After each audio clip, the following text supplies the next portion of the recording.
Well, this source close to A'ja Wilson is claiming they offered A'ja Wilson more money than Caitlin Clark to play in this league.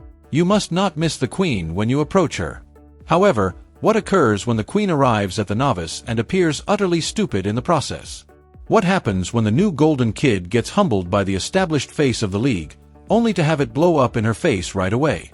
Welcome back to the channel, ladies and gentlemen. We are analyzing the WNBA's most heated, petty, and intriguing fight today. We are currently discussing A'ja Wilson versus Caitlin Clark. The media has been attempting to convince us that this is merely competition for months. They attempted to explain that Caitlin is merely being welcomed into the league by the veterans. Let's stop the nonsense, though. Everyone witnessed what took place. The hard fouls were visible to us. The shade was visible during the press conferences. Most significantly, we witnessed the moment A'ja Wilson attempted to humiliate Caitlin Clark by revealing her own insecurities to the world. There is more to this story than just basketball. It has to do with power. It has to do with money. And it has to do with a shift in perspective that some people are unwilling to acknowledge. Because A'ja Wilson, the champion, two-time MVP, and face of the Las Vegas Aces, believed she was establishing her supremacy when she chose to challenge Caitlin Clark. She believed that by doing this, she was reminding everyone of their league. However, the response she received, the fan outcry, and Caitlin Clark's on-court response were all instant karma. Today, we will examine how this backfired and why A'ja Wilson may have lost the war before it even began. Since context is crucial, let's set the scene. For many years, A'ja Wilson has been the norm.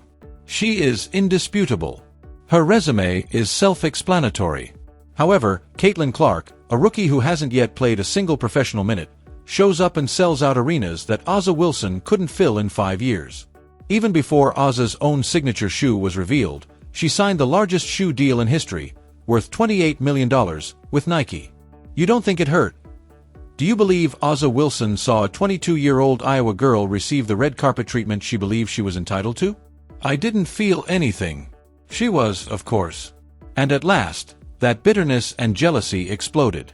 The subtle tweets on charter planes and how certain individuals received preferential treatment were the beginning of it. The racial remarks went on, with Aho suggesting that Caitlin's popularity was mostly because she was white, disregarding the fact that Caitlin was scoring 40 points per game while pulling up from the logo. However, the Aces' actual attempt to humiliate Caitlin occurred both on the court and through the narrative they attempted to promote in the media. The strategy was straightforward. Make the rookie appear weak, intimidate her, and reveal her defense. In order to say, "See, she's just hype," A'ja Wilson and the Aces wanted to welcome Caitlin to the major leagues by physically controlling her, trapping her, and making her stats appear awful.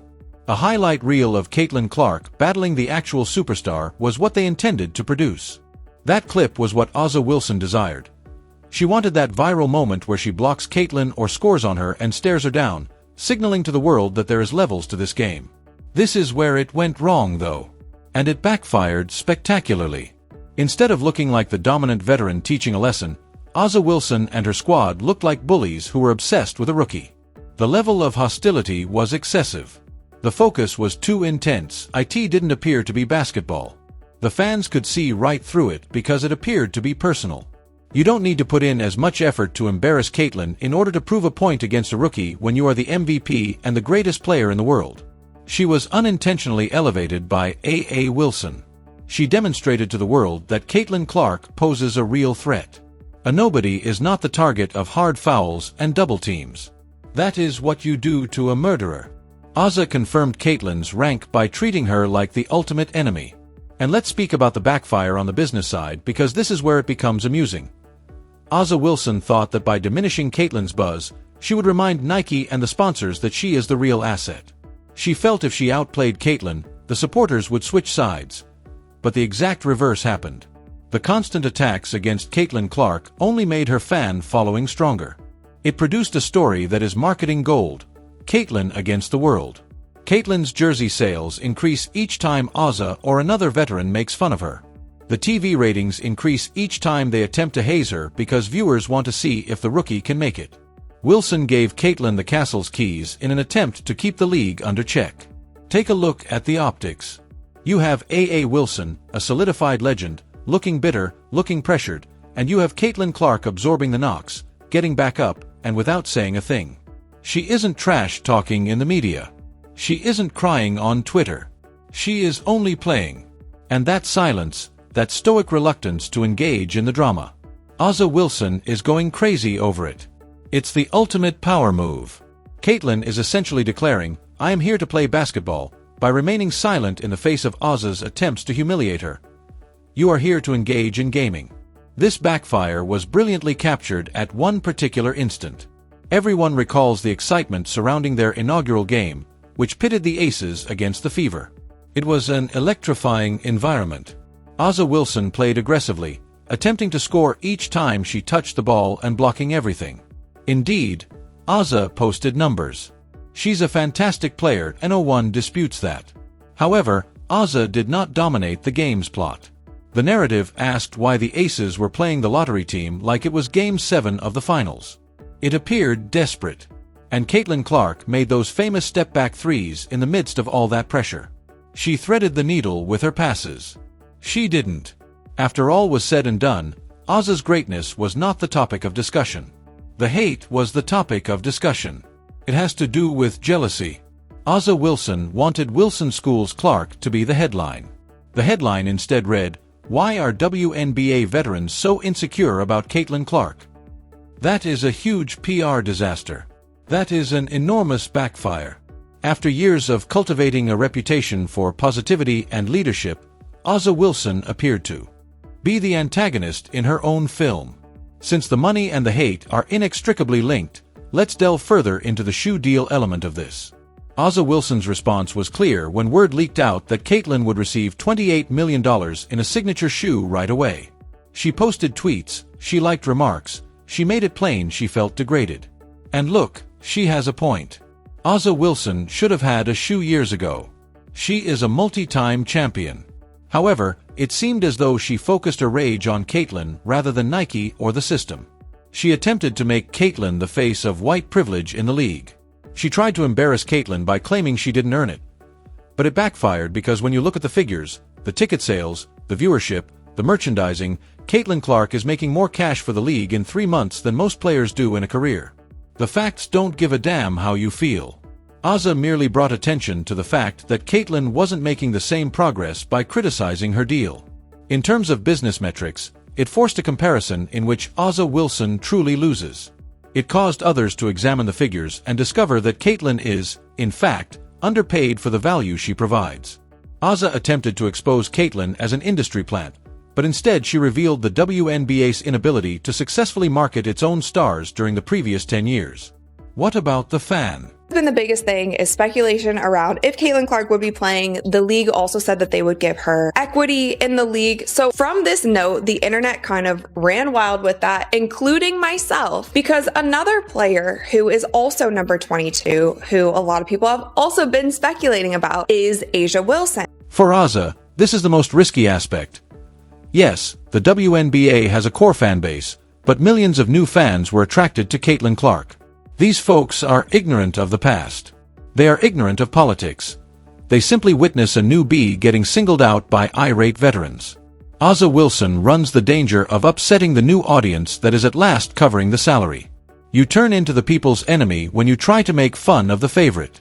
Comments like, "I used to like A'ja, but this behavior is ugly," were common on social media. Why does she feel so resentful?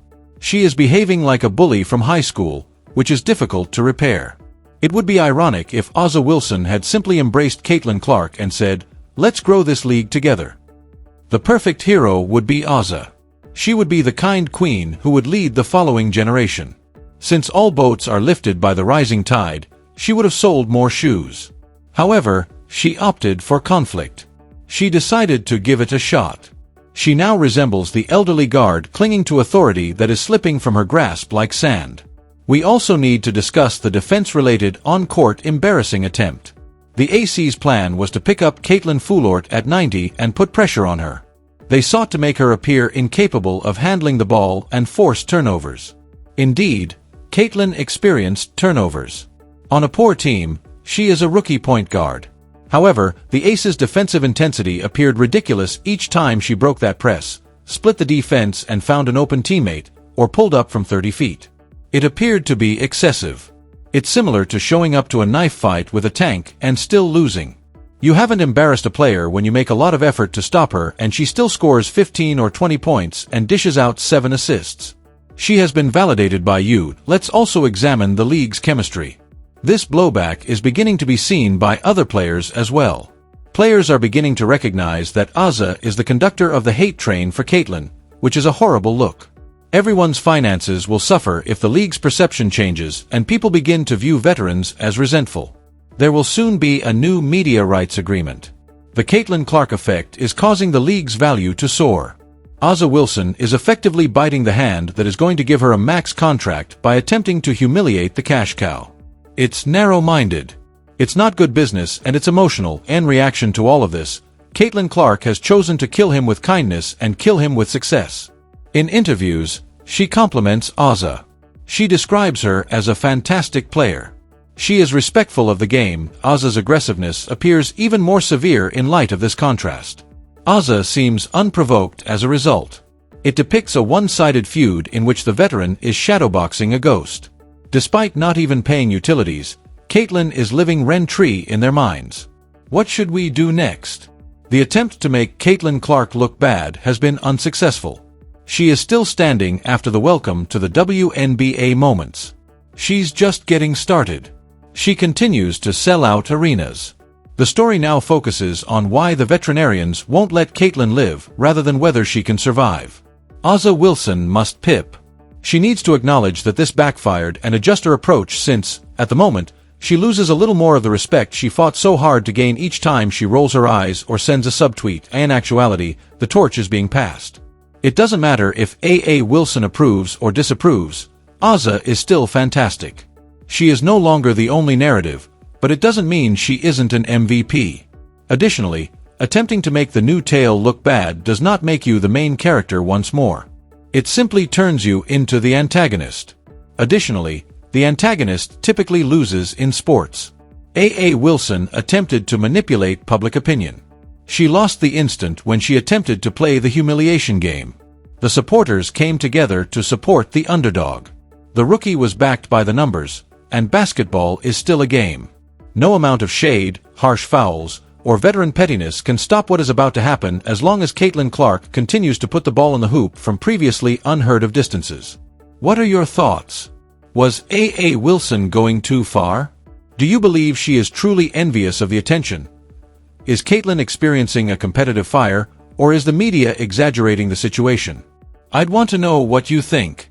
Has Azah Wilson been successful in exposing Caitlyn Clark, or is she still withstanding the hazing? Tell me in the comments section below. To ensure you never miss an update on the WNBA conflict, click the bell, hit the like button, and subscribe to the channel if you like this in-depth look at the drama. This is just the start.